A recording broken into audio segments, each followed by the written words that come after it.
Hello বন্ধুরা, সবাই কেমন আছো? আশা করি সবাই খুব ভালো আছো, সাবধানে আছো, সুস্থ আছো। তো আমরাও আছি, খুব একটা আহামরি ভালো নেই। তার কারণ এই দেখো, মাম্মাম রাস্তায় পড়ে গিয়ে দুটো স্টিচ পড়েছে, অনেকটা ডিপ করে কেটে গেছে, হিউজ ব্লিডিং হয়েছে। তো এই জন্য দু তিন দিন সপ্তাহখানে কোনো ভিডিও আমি আপলোড করতে পারছি না। ভিডিও করে রাখছি তোমাদের জন্য, অবশ্যই তোমরা পরে সেগুলো পরপর পাবে। এই শুক্রবার বা শনিবার দেখি কবে, আগামী দিন যেতে হবে। ওটা ব্যান্ডেজটা খুলে দেখবে সেলাইটা কেমন আছে, ড্রেসিং করতে হলে করবে। আর ওই দিন কালকে বলে দেবে স্টিচটা কবে কাটবে। দুটো সেলাই পড়েছে, বুঝতেই পারছো কতটা ডিপ হয়েছে। 3-4টে দোকানে আমরা গেলাম, সবাই একই কথাই বললো। তারপর ওকে সাহস দেওয়া হলো। প্রথম দোকানে গিয়ে তো কান্না, না আমি করবো না, খুব কাটাকাটি করেছে। মা হয়ে চোখের সামনে বাচ্চার এত এত ব্লিডিং হওয়া, মানে আমি মেনে নিতে পারছি না। কি বলবো তোমাদের, বিশ্বাস করো, সেই সকালে একটুখানি কফি খেয়েছি, ওকে দুধ চকোস দিয়েছিলাম আজ সোমবার। সারা দুপুর দিয়ে সন্ধে দিয়ে কিচ্ছু খেতে পারিনি। লাস্টে না পেরে এত খিদে পেয়েছে, বলছো মা খুব খিদে পেয়েছে। তারপরে ভাত করেছি আর ছোটো ছোটো 3টে আলু সেদ্ধ দিয়েছিলাম, তাই একটু পেঁয়াজ ভেজে আলুর চোখা মতো করে দিলাম, আর একটা মামলেট যে যাই বলো, সেটা করে তাই একটু খেলাম।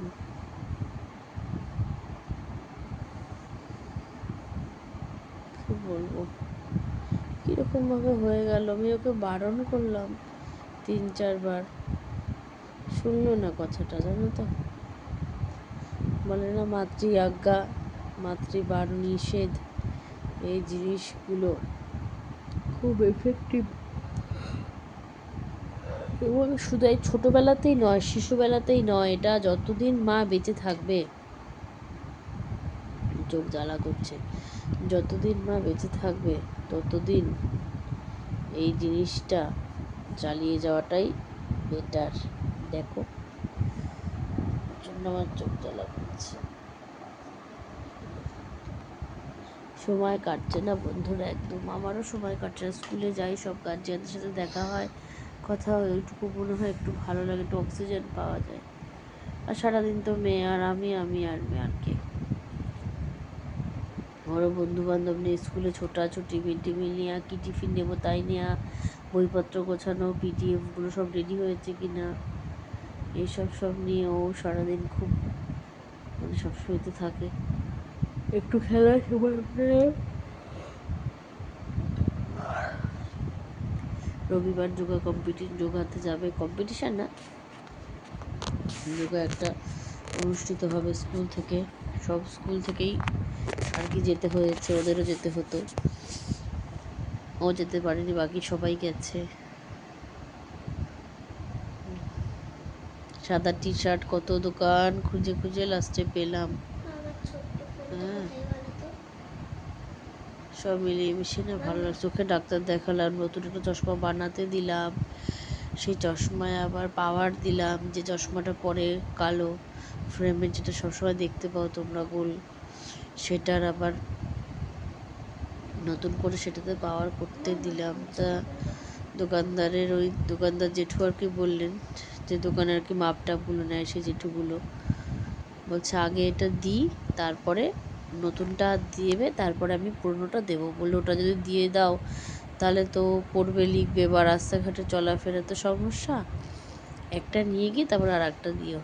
বললাম হ্যাঁ ঠিক আছে, অসুবিধা নেই। ওটা মঙ্গলবারে দেবে বলেছে, কারণ আমরা শনিবারে ডাক্তার দেখাতে গেছি, রোববার পুরো বন্ধ। সোমবারে ওরা মালটা আর কি মাপ দিয়ে ফ্রেম দিয়ে কত পাওয়ার সেটা কালেক্ট করে মঙ্গলবারে দিয়ে যাবে। বলে তুমি মঙ্গলবার ওই 11টার পরে 10টার পরে যখন হোক এসো। বললাম তাহলে স্কুল থেকে ফেরার সময় নিয়ে যাব? বলে হ্যাঁ কোনো অসুবিধা নেই। আর তখন ওইটা দিয়ে যে ওটা বুধবারে আবার স্কুল থেকে আবার যখন বুধবারে ফিরবে তখন নিয়ে যাবে। ঠিক আছে না, প্রত্যেক দিন স্কুল যাচ্ছি, বাড়ি এসে সব কাজকর্ম সেরে খেয়ে দিয়ে একটু রেস্ট, সন্ধ্যেবেলা আবার পড়ানো, পরের দিন আবার একই স্কুল।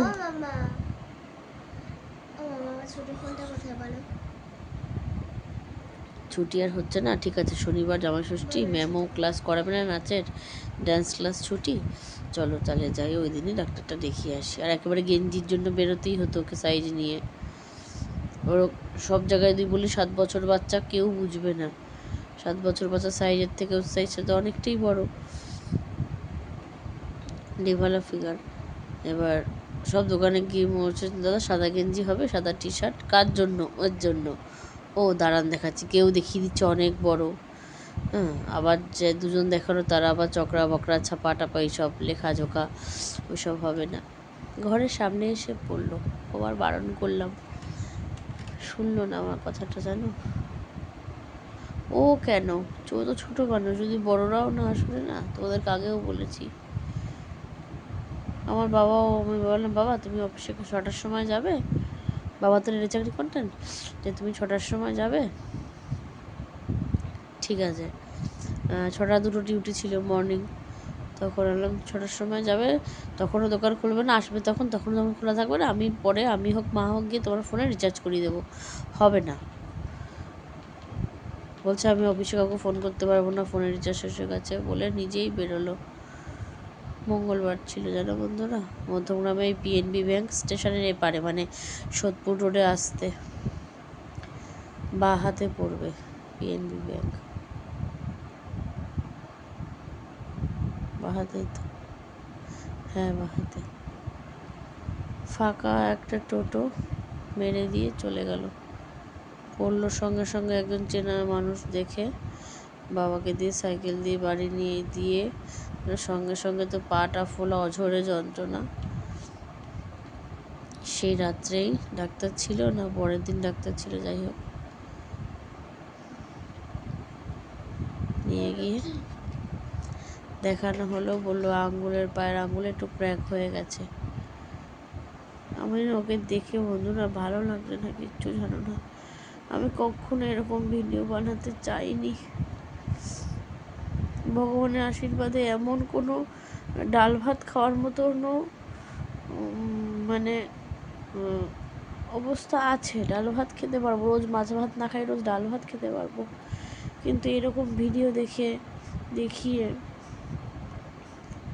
তোমরা দেখবে, কমেন্টস করবে, কী করবে,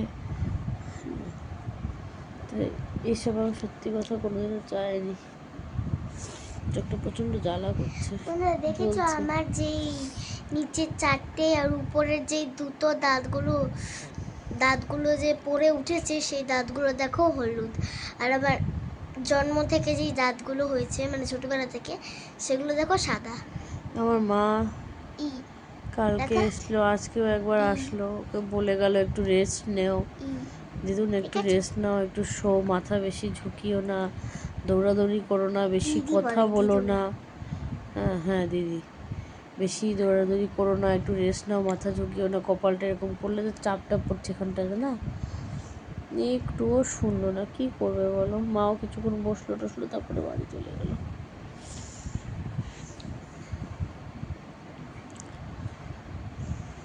এখন বুঝেও ক্র্যাক হয়ে গেছে দাদনের, বুঝেও যদি কিছু না বোঝে তাহলে তো আর কিছু বলার নেই। বুঝেও অবুঝ যদি হয়, তুমি যত চেষ্টা করো সে তো বুঝবেই না বলো। দেখো দুটো সেলাই, তোমরা এই সেলাই যখন কাটবে তারপরে তোমাদেরকে দেখাবো। সেলাই করার ভিডিও আমি করতে পারিনি, এবং পড়া থেকে কি পড়লো ফটাস করে, সঙ্গে সঙ্গে ব্যাগে ফোন, ওই অবস্থায় ফোন বার করে ভিডিও করবো, গড়গড় করে রক্ত বেরোচ্ছে, কি পথঘাট মানে রাস্তাঘাটে কোনো কারোর হয়েছে আমি দেখছি, এটা ভিডিও করব, সোশ্যাল মিডিয়ায় দেবো, এরকম মানুষ কোনোদিনও মানসিকতার মানুষই নয় আমি। অনেকে আছে দেখেছি তো, রাস্তাঘাটে এরকম অ্যাক্সিডেন্ট হয়েছে, সব ছবি ফেসবুকে দিয়েছে, অমুক জায়গায় হয়েছে, হ্যাঁ স্পট ডেট হয়ে গেল, এরকম হলো, বাইক ভাঙা চোরাটা, কত রকমের ছবি দেয়।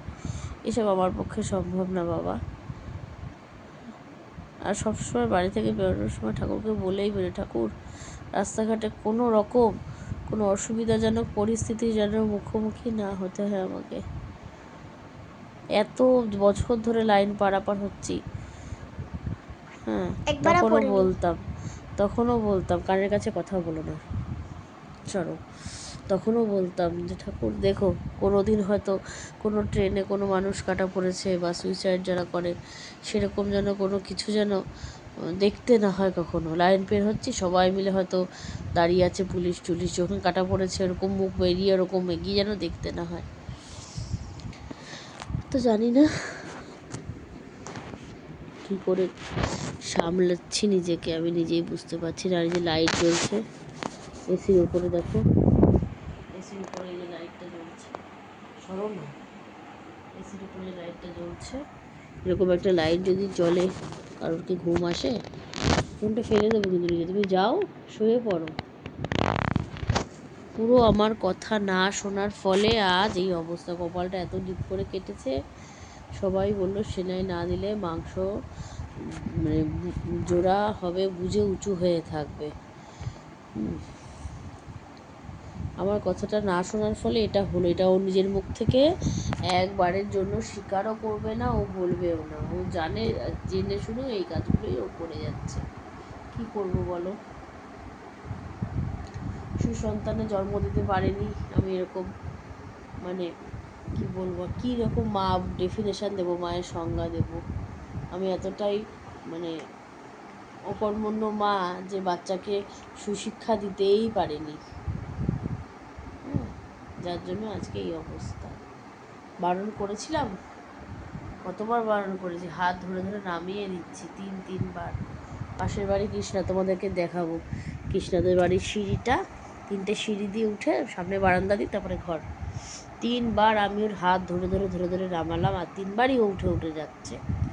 কৃষ্ণাও কৌশিকী কী করছে, ও কৃষ্ণা করছে, খেলবে, দৌড়াবে। বারণ করছি, ওকে বোঝাচ্ছি, বাবা শনিবার বেরিয়েও না, হাওয়া বাতাস থাকে, ভূত থাকে। ওর মা শনিবার বেরোতে দেয় না ছেলে মেয়ে একটাকেও, সেই জন্য ও যাতে না বেরোয়, আমি সেই জন্য ওকে বোঝাচ্ছি। ওর মা সামনে দাঁড়িয়ে আছে, মেয়ের সামনে দাঁড়িয়ে সব কিছু কিনে কেটে, ওর স্কুলের টি শার্ট লাগবে সেটা, ডাক্তার দেখালাম, জুতো সেলাই করার সেই সব কিছু করে টোরে ঘরের সামনে এসে অবস্থা। মনকে বুঝ দিচ্ছি মাঝে মাঝে যে রাস্তাঘাট যদি হতো অচেনা লোকজন সব, আমি তখন কী করতাম না, তারা হয়তো কোনো নার্সিংহোমে নিয়ে চলে যেত বা কোনো হসপিটালে নিয়ে যেত, তখন আমি কী করতাম? এটা একটা বিশাল কিছু একটা অ্যামাউন্ট হয়ে যেত, তখন আমি কী করতাম? সবাই তখন বলতো এসব করার আগে একবার আমাদেরকে জানালি না? বয়স্ক বাবা মা কাকে জানাবো? হাজব্যান্ড থাকে বাইরে, আমার দাদা থাকে বাইরে, হ্যাঁ, ঘরের সামনে হয়েছে, তাও সঙ্গে সঙ্গে বাচ্চাদের বাবা বাড়িতে ছিল, সঙ্গে সঙ্গে নিয়ে যেতে পেরেছে।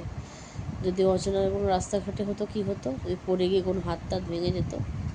এই টোটোতে আসি, বিশ্বাস করবে না, ও তো বগর বগর করতে থাকে, আমার না এত রাগ ধরে, মানে বিরক্ত লাগে ওর উপরে। আমি বারবার বলি বাড়ি থেকে বেরোনো থেকে আর বাড়ি ফেরা অবধি শুধু ঠাকুরের নাম করতে থাকবি। নাচের ক্লাসে যাবে আমার অটো করে, একটা অটো টোটো উল্টাতে কতক্ষণ বলো? আর যেভাবে রাফভাবে গাড়ি যায়, কে কার আগে গিয়ে সেই প্যাসেঞ্জারটা নেবে।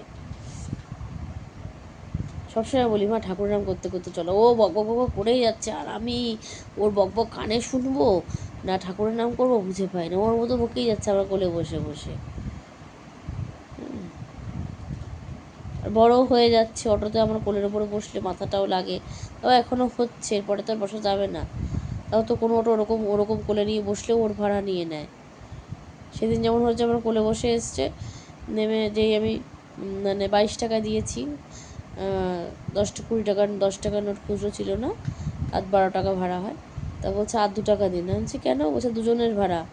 আমি বলছি আপনি তো আগে বললেন না। বলছে সিট তো ফাঁকা রেখেছেন, সামনের সিট তো ফাঁকা ছিল, আপনি সে বুঝতে পারতেন ওকে পিছনে বসিয়ে দিয়ে। আমি বলছি এটা আবার কীরকম কথা? ওকে পিছনে বসে আমি সামনে একা বসে যাব?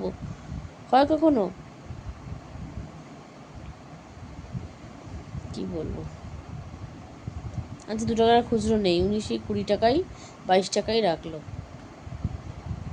এরকম মাঝে মাঝে হয়ে যায়। এই যে ভ্যানে করে স্কুল যাই সকালে, মোটর ভ্যান, আমি ওঠার আগে 20 টাকার নোট, 10 টাকার নোট থাকে, আমি ওঠার আগে বলি যে কাকা 20 টাকা খুচরো হবে তো, তার মানে বুঝে নিলাম যদি বলে যে হ্যাঁ হবে, বসুন হবে, তাহলে একটা ভাড়া নিল। আর যখন যদি 10 টাকা দিয়ে দিই অসুবিধা নেই, আর যদি 20 টাকাই দিয়ে দিই তাহলে 20 টাকাই রেখে দেয়, যেহেতু বড় হয়ে গেছে এখন, না 5 বছর হয়ে গেলেই তো ভাড়া নিয়ে নেয়। আর সেখানে ওরা এখন 7 পুড়ে যাবে এই আগস্ট মাসে। চেহারাও যেহেতু বড় সড়ো হয়ে গেছে, সবার দেখতে পারে একটা বিশাল কিছু লাগে। হ্যাঁ, ট্রেনে একজন বলে 3-তে পড়ে, কেউ বলে 2-তে পড়ে। হ্যাঁ, যাই হোক, সবার দৃষ্টিভঙ্গি তো সমান না, এক একজনের এক এক রকম। এই হচ্ছে গিয়ে ব্যাপার। ভালো লাগছে না বন্ধুরা, মন মানসিকতা একদম ভালো নেই, একদম ভালো নেই, কিচ্ছু ভালো লাগছে না। 3-3বার আমি হাতটা ধরে ধরে নামালাম যে মা তুই এখানে সরে আয়, তাহলে ও বারবার তোকে দেখে দেখে লাফিয়ে লাফিয়ে আসছে, ও ওদের বারান্দার মধ্যে থাকুক বা সিঁড়িতে ওর মার পাশে বসুক বা তুইও বস। কেউ কথা শুনছে না, না ও নাই। আরে ও তো রোগা প্যাংটা বাচ্চা, পড়লে অসুবিধা নেই, ঝটপট করে উঠে পড়তে পারে, তুই তো উঠতে পারবি না, কদল কুতকুত তুই তো পারবি না। আর যেহেতু সব আমাদের বাচ্চা ঘরেই থেকে বড় হচ্ছে, রাস্তাঘাটে তো ওরকম দৌড়াদৌড়ি করা অভ্যাস নেই, আর ওরা পাঁচিলে উঠে যাচ্ছে, 3 নাম্বার সিঁড়ির থেকে 1 নাম্বারের নিচে ঝাঁপ দিচ্ছে, সব পারে করতে। এই বারান্দায় উঠে গেল, গ্রিল বেয়ে টুটি টুটি করে আবার নেমে যাচ্ছে, রোগা ব্যাংকটা একেবারে, মানে ওর গায়ে হাড় ছাড়া একটা বিন্দু মাংস নেই। পাছা দুটো 10 টাকার রসগোল্লার সাইজ, বুঝলো তো, 10 টাকার রসগোল্লা, আর ওর পাছাটা হচ্ছে একই সাইজ, বাটাক পাছু।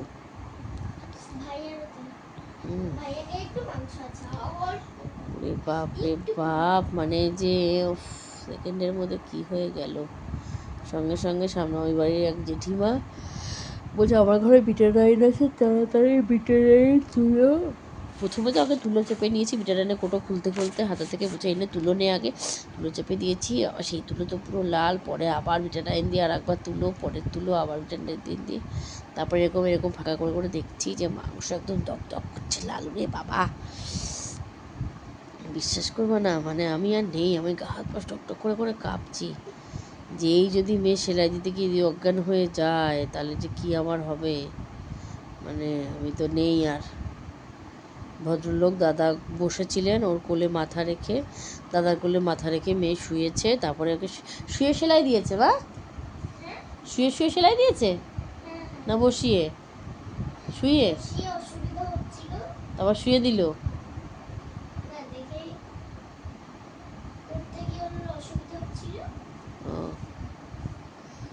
জায়গা সেলাইটা খুলে বুঝতে পারবো। দাদার সামনে থেকে দেখেছে তো, বললো যে না সেলাই ঠিক হয়েছে, বললো হ্যাঁ সেলাইটা খুব ভালো হয়েছে, যখন টেনেছে আর কি তখনই মানে এটকে টাইপের গেছে আর কি, মানে আটকে গেছে আর কি, ওষুধ টষুধ বিটারাইন দিয়ে দিয়েছিল তো। এখন অনেক টি ব্যাগ কিনতে হবে, প্রচুর টি ব্যাগ কিনতে হবে, মিনিমাম 10টা তো টি ব্যাগ লাগবেই। 10টাই আর একবারে কিনবো না, 2 কি 3টে একবারে কিনবো।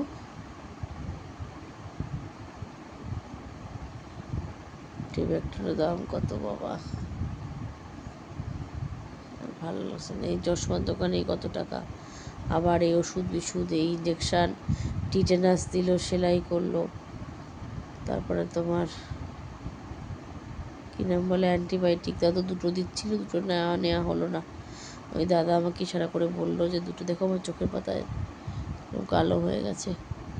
ওই দাদা আমাকে ইশারা করে বললো যে দিদি বা বৌদি 2টো নেওয়ার দরকার নেই, একটা নিন, এগুলো তো পরের কাজে লাগবে না, যদি লাগে আপনার আপনি এসে পরে আবার নিয়ে যেতে পারবেন, কিন্তু 2টো নিয়ে রাখলে 2টো খুলে ফেললে সিল তো ফেরত নেবে না।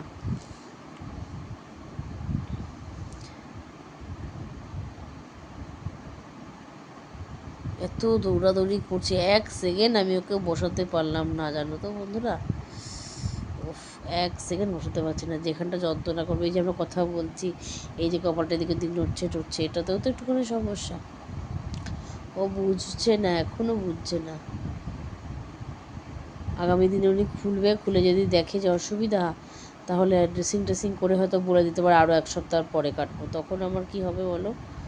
এমনি আজকে থেকে স্কুল কামাই হয়ে যাচ্ছে, সব পড়া ফোনে জমতে জমতে না মানে কি আর বলবো, গ্রুপ থেকে তো মেসেজ আসতেই থাকে, সব ম্যাডাম পাঠায়। এটা মানে মানে খুব খারাপ পরিস্থিতির মধ্যে দিয়ে আমি যাচ্ছি। জানি না ভিডিওগুলো একটু একটু করে কবে পোস্ট করতে পারবো। আমার ঘরে একদমই 5G চলে না, আর 4Gতে ভিডিও পাবলিশ করা মানে আপলোড করা মানে সারাদিন লেগে যায়। আমি সব ভিডিও সকালের দিকে পোস্ট করি, ওই স্কুল নিয়ে যাই প্ল্যাটফর্মে বসে বসে সব ভিডিওগুলো পটপট করে পোস্ট করে নিই, খুব তাড়াতাড়ি হয়েও যায়, একদম মানে সেকেন্ডের মধ্যে সব হয়ে যায়। 10 মিনিট লাগে হয়তো, শর্টস দিয়ে বড় ভিডিও দিয়ে সব দিয়ে আমার পাবলিশ হয়ে যায়। দেখো আমার চোখে লাল হওয়া শুরু হয়েছে, ভাবলাম ওর ডাক্তার দেখি যদি কিছু বাঁচে চুইয়ের পয়সা বাঁচে তাহলে আমার চোখের দুটো ড্রপ আনবো, সেটাও হলো না, চোখ জ্বালা করতে শুরু করেছে। চলো ভিডিওটি আর বাড়াবো না, এখানেই রাখছি। ভালো থেকো, সাবধানে থেকো, আর সবসময় বাচ্চাদের খেয়াল রাখো। ঘরের দুটো কাজ পরে হোক, কেউ যদি বলে বাবা এই কাজ বাকি, হি মা এই বাসন এখানে পড়ে আছে গোছাসনি, রাখায় রাখিসনি, এই জামা কাপড় এখানে পড়ে আছে, হ্যাঁ থাক, সে বলবে। তুমি তাকে বলো তুমি একটু করে দাও না, সে একদিন দুদিন করে দেবে, নিত্য তোমার বাড়িতে সে করতে আসতে পারবে না, সম্ভব হয় না কারোর। তাই যার বাড়িতে যারটা যেমন জিনিস আছে তার জিনিস তেমনভাবেই রাখতে দাও, থাকতে দাও, তাকে সেভাবেই থাকতে দেওয়া উচিত আমার মনে হয়। কোনো কমপ্লিমেন্ট বা কমেন্টস করার মধ্যে যাওয়াটা উচিত না, ঠিক আছে? এই তো সব জামা কাপড় এই যে ভাঁজ করে রেখেছি, গতকালকে বসে ভাঁজ করে রেখেছি, গতকাল রাতেও হয়নি, আর আজকে সারাদিন গিয়ে এই রাত এখন 10টা 52, এখনও জামাকাপড়গুলো আমি জায়গায় রাখতে পারলাম না। আগামী দিন ভাবছি রাখবো, আগামী দিন আবার সেলাই কাটাতে নিয়ে যেতে হবে। আজকে থেকে অম্বুবাচী লাগলো, ঠাকুরের সে লাল কাপড় খুঁজে ঠাকুরের কাপড় দিলাম। এই হয়েছে কি অবস্থা, দেখা যাক চলুক, কাজ দুটো পড়ে থাক বন্ধুরা, বাচ্চা আগে, এই সময় পেরিয়ে গেলে আর পাওয়া যাবে না। এখন কি আমি ছোটোবেলার সময়টা পাচ্ছি না। ঠিক আছে চলো টাটা, ভিডিও আর বড় করবো না। আপনার কিছু বলার আছে ম্যাডাম?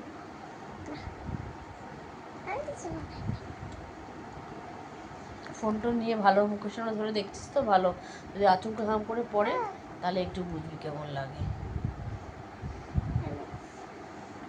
এতবার করে বলছি, সেই ফোনগুলোকে মুখের সামনে নিয়ে ধরে ধরে দেখছিস। আমার মা এসে বলে গেলো এইভাবে শুয়ে থাকো, কপালটাকে রেস্ট দাও। ও বারবার সেই উঠে বসে সেই ঘাড় মুখ মাথা গুঁজে রান্নাবাটি খেলছে, এই করছে তা করছে সে করছে, এইভাবে করে শুয়ে থাকলে কী অসুবিধা বলো? পুতুলটা তাহলে কি না খেয়ে থাকবে?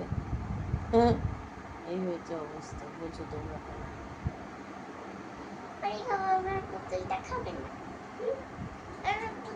তুই বিছনা করে শোস নে?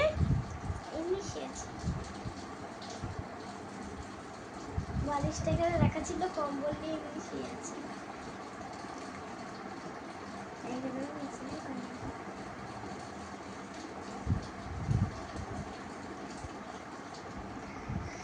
অম্বুবাচী যাবে হচ্ছে গিয়ে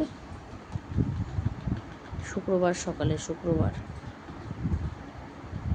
শনিবার সকালে শ্যাম্পু করব আমি। ওকে তো শ্যাম্পু এখন করানো যাবে না, ও মাথায় তেল দিয়ে দিয়ে রাখতে হবে, চুল ড্রাই হয়ে যাবে, আবার তেল, জল তো এখন লাগানো যাবে না। আর কবে থেকে স্কুল যেতে পারবে কি না পারবে, আর দাগটা উঠবে কিনা এটাই হচ্ছে মেন কথা, আমার সব এটাই ভয় লাগছে। যা দেখো আমার কটা দাগ রয়ে গেছে, বক্সের দাগ, হাতেই যে পোড়াটা রান্না করতে গিয়ে যে পুড়লো, দেখতে পাচ্ছ, এটা খতরনাক দাগ হয়ে গেছে, একদম মানে সেরা দাগ হয়েছে বন্ধুরা। দেখতে পাও তোমরা এই দাগটা? এই দেখো দাগটা একদম পুরো একদম স্করপিও হয়ে গেছে, স্করপিও। তো চলো টাটা, আর ভিডিও বড় করবো না।